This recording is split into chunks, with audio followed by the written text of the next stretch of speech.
ఏం చేయలేదు గవర్నమెంట్ అని చెప్పి ఇక అవుట్ రైట్గా భయభ్రాంతులకు గురి చేసినట్టే మాట్లాడారు కరీంనగర్ కలెక్టర్. ఇక మేమేం చేసినామంటే సరే మీరు అంతా గట్టిగా మాట్లాడినప్పుడు మీ మాట మేమెందుకు వినాలి అని చెప్పి మేము సమావేశం నుంచి బహిష్కరించి ఆమె అక్కడ ఉండగానే మేము బహిష్కరించి ఇల్లు వచ్చినాం. ఇల్లు వచ్చిన తర్వాత వీళ్ళకు సైలెంట్గా ఉన్నారు. మళ్ళీ ఈ జిల్లాల పునర్విభజనలో పడిపోయారు. మళ్ళీ ఆ జిల్లా మారిపోయింది. కొత్త కలెక్టర్ గారు వచ్చారు. మళ్ళీ ఈ వారం రోజుల నుంచి మళ్ళీ స్టార్ట్ చేశారు. మళ్ళీ నెగోషియేషన్స్ అన్నది అప్పుడు నెగోషియేషన్స్లో మేము పెట్టిన ప్రపోజల్ చేసుకుంటే మన సీఎం గారు ఇరిగేషన్ మినిస్టర్ గారు మల్లన్న సాగర్లో జరిగే వివాదంలో మనకి మీకు గుర్తుండే ఉంటుంది కదా, పదే రిపీటెడ్గా చెప్పుకున్నారు.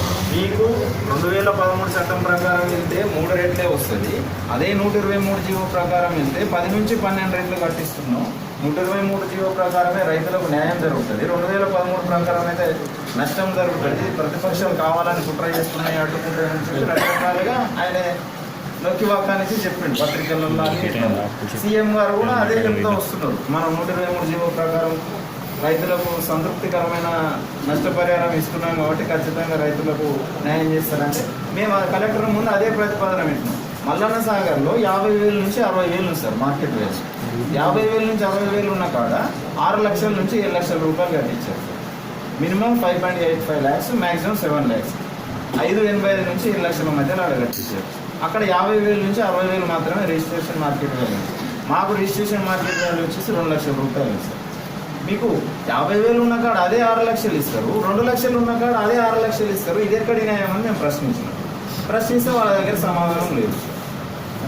మేమేం చెప్పలేమంటే అది మాకు తెలియదు. మినిస్టర్ నుంచి మాకు స్ట్రిక్ట్ ఆర్డర్, మేమేం చెప్పలేము, ఇది దాటలేదు అని చెప్పి ఆ పాత కలెక్టర్ గారు నాకు ఆయన నేను తెలియదు, మీరు ఇచ్చుకోండి లేకపోతే లేదు, నేను నోటీస్ ఇచ్చుకుంటాను, నోటిఫికేషన్ ఇస్తే మీరు 2 నెలల్లో ఆ భూమి లాగేసుకుంటే మేమైతే ముందుకు వెళ్తాం. మీరేం చేయలేరు, కోర్టుకు పోయినా ఇంటికి పోయినా మాకేం కాదు, మేమైతే భూమి చేసుకుని ఆమె భయభ్రాంతులకు గురి చేస్తాం. ఈలోపు ఏం చేసింది, మేము అట్లా అయిన తర్వాత మేము ఒకరోజు పెద్ద ఎత్తున మొత్తం రామమండలం నుంచి ఒక ర్యాలీ లాగా పెట్టినాం. ఎల్లో బండ్ల తోటి ఒక 20-30 మంది ఎల్లో బండ్ల ర్యాలీ వేసి అప్పుడు మీడియాలంతా వచ్చింది. మీ జిల్లాకు 10-15 మీ రైతులు మా రైతులకు వచ్చేసరికి 3 రేట్లు ఇస్తాం.